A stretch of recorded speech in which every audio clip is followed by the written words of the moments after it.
déjà détasser parce qu'on le recycle au maximum. C'est très compliqué de trouver des cotons bruts sous forme de balles. Donc on utilise des sachets que vous avez juste ici. On les travaille plusieurs fois dans les machines pour montrer aux visiteurs comment on en fait du fil.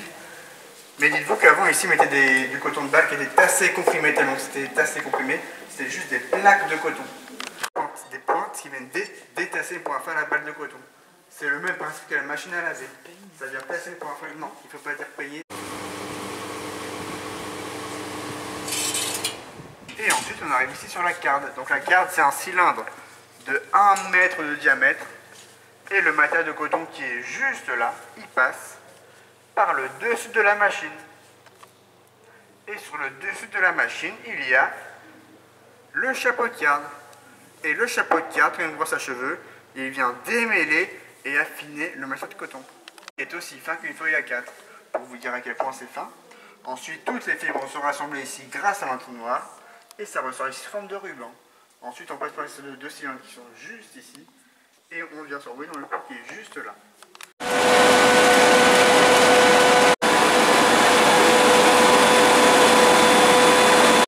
Attention, c'est parti.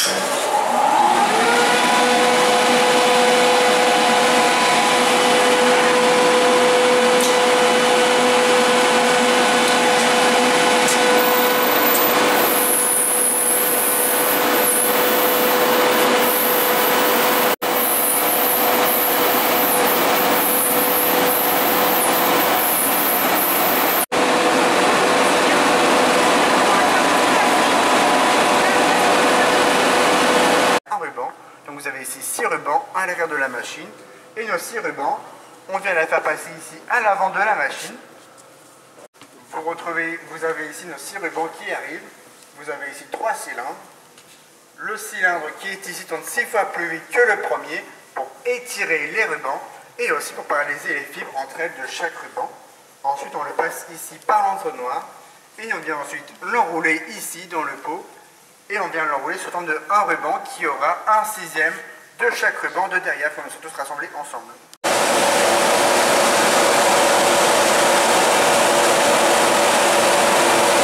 Je les torsade, elles s'entraînent entre elles et ça me donne du fil. C'est de la magie à ce niveau-là. Mais sauf que là c'est pas du fil très régulier car j'ai pas une torsion à chaque fois. 3 cylindres pour continuer de l'étirer et en sortie on obtient une mèche. Mais cette mèche en sortie, elle n'a aucune résistance.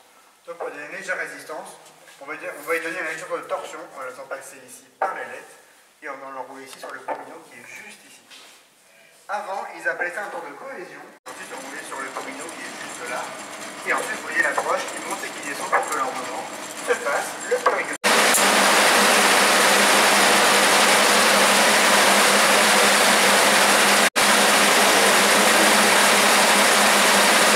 Quelques fibres et ces fibres vont être aspirées par le système d'aspiration de la machine car sinon toutes les fibres partout c'est très compliqué de faire un attache de fil. Dans un deuxième temps ici j'ai mon fuseau, donc sur mon fuseau j'ai du fil, donc mon fil je le passe par 3 organes, l'anti-ballon qui est juste ici, la queue de cochon qui se trouve juste là et le curseur il est où? Il est juste ici. Donc,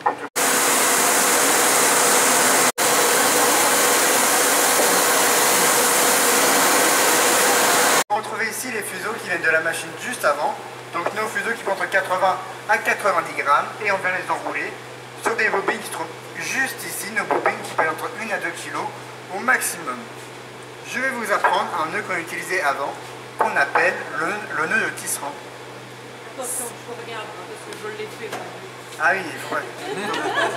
J'ai la pression quoi. Je ne mets pas la pression. C'est un nœud plat qui ne casse jamais, voilà. Si le nœud est bien fait, bien sûr. Après, ça dépend, apparemment, il y a plusieurs nœuds de tisserand. Ah oui, ben voilà, vous cherchez le prétexte. Non, mais c'est ce qu'on m'a appris. Il y a le nœud de tisserand des... Vous croisez, vous passez derrière. Il y a plusieurs nœuds de tisserand, après, il y a aussi le nœud de tisserand des feignants. Ah oui.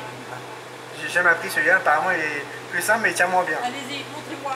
Donc, mes deux bouts de fil comme ceci, je les superpose en croix, comme ceci. Le bout de fil en dessous, celui-ci pour moi, je lui fais faire le tour de mon pouce. Je le fais passer derrière la première oreille qui est juste ici, devant l'oreille qui est juste là. Et ensuite une petite oreille qui est juste ici, je la remets dans ma propre. Et ensuite je viens tirer. Pardon, excusez-moi. Et un autre bras qui va chercher le fil d'un bout qui sont ici en haut. Il coupe proprement les deux bouts de fil et les envoie dans une chambre à air à l'aide d'un jet d'air. Il est bourrifié donc il fait retirer toutes les fibres de mon...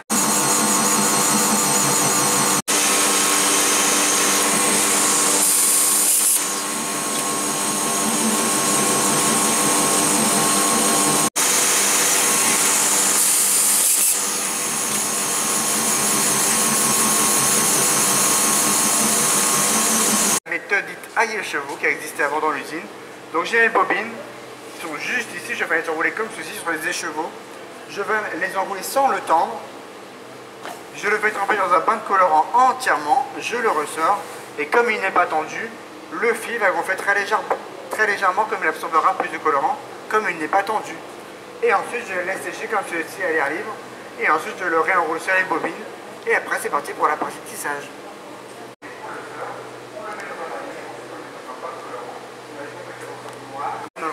On y fait des petites canettes comme celle-ci. Et ces canettes qui sont juste là, ils vont venir s'insérer dans la navette. Vous avez le fil de trame en largeur et le fil de chaîne en longueur que j'expliquerai juste après. Le tendeur a une tension importante. Si on n'a pas ce tendeur d'exercer plusieurs allers-retours en largeur, la navette risque de se détendre et de casser plusieurs fils en longueur. S'il vient en arrière et ça vient arrêter automatiquement l'ensemble de la machine pour éviter que ça tombe pour rien. Donc vous voyez le tâteur avancer pour tâter la grosseur de fil. Et ensuite, la navette qui avance. Et qui juste ici un ourdissoir. C'est grâce à ça qu'on a enroulé le fil de chaîne. Je vous rassure, on ne l'enroulait pas au hasard. Il y avait un croquis à suivre, donc dans ce croquis il y avait le nombre de fils.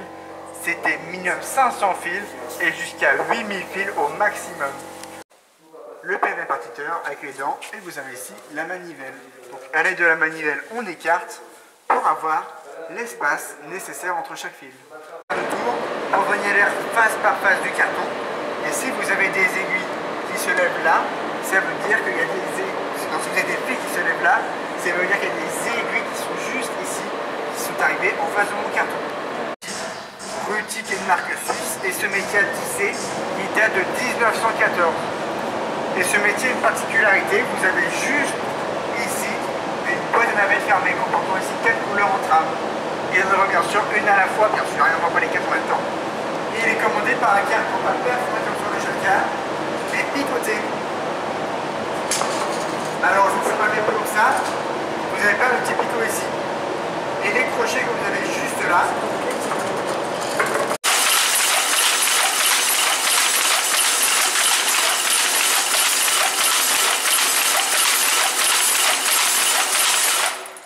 arrivé 40 ans après votre métier et ce métier a une particularité, il est entièrement automatique.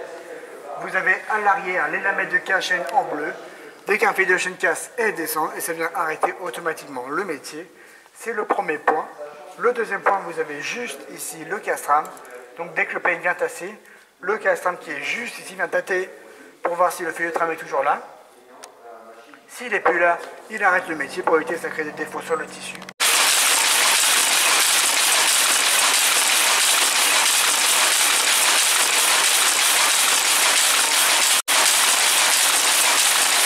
Le métier MAV, donc machine à aiguille volante.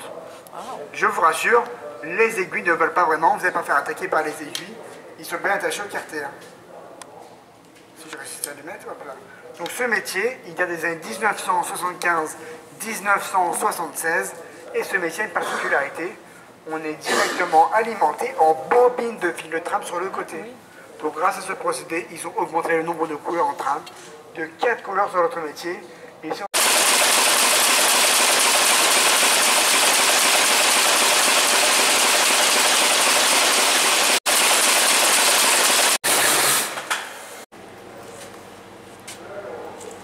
encore celle-là.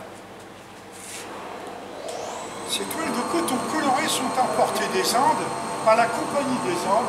C'est pour cela qu'on va leur donner le nom d'indiennes. Et ces indiennes vont connaître un succès extraordinaire dès leur arrivée en France.